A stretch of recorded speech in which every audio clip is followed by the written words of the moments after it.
ಆಮೇಲೆ ನನಗೆ ಪ್ರಕಾಶ್ ರಾಜು ಮತ್ತು ರವಿಶಂಕರ್ ಎರಡು ಲಾಯರ್ಗಳದ್ದು ಒಂದು 2 ಸೀನ್ ಬರುತ್ತೆ. ಅದು ಹೈಕೋರ್ಟಲ್ಲಿ ನಡೆಯೋ ಕೇಸ್.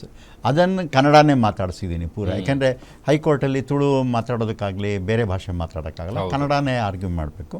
ಆಮೇಲೆ ಎಲ್ಲ ಆರ್ಟಿಸ್ಟ್ಗಳು ಲೋಕಲ್ನವರು, ಇಲ್ಲಿಂದನೂ ನಮ್ಮ ರಾಧಿಕಾ ಚೇತನ್ನು ಒಂದು ಕ್ಯಾರೆಕ್ಟರ್ಗೆ. ಯಾಕೆಂದರೆ ಅಲ್ಲೇನಿತ್ತು ಅಂದರೆ ಒಂದು ಪೊಲೀಸ್ ಕಮಿಷನರ್ ಆಗಿರೋರು ಯಾವ ಊರಿಂದ ಬೇಕಾದ್ರೂ ಬರ್ಬೋದು, ಅಲ್ಲಿಯವರೇ ಇರಬೇಕು ಅಂತೇನಿಲ್ಲ. ಅದನ್ನು ಒಂದು ಲಿಬರ್ಟಿ ತೊಗೊಂಡು ಅವರು ಮಾಡಿದ್ದಾರೆ.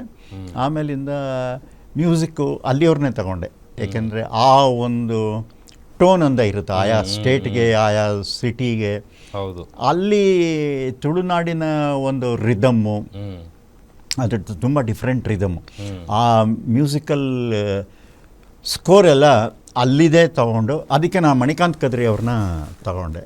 ಸೊ ಹೀಗಾಗಿ ಎಲ್ಲ ಸೇರಿ ಒಂಥರ ಕನ್ನಡ ತುಳು ಅವ್ರನ್ನಿಬ್ಬರನ್ನೂ ಸೇರಿಸಿ ಮಾಡೋದು ನನಗೊಂಥರ ಚಾಲೆಂಜಿಂಗ್ ಆಗಿತ್ತು.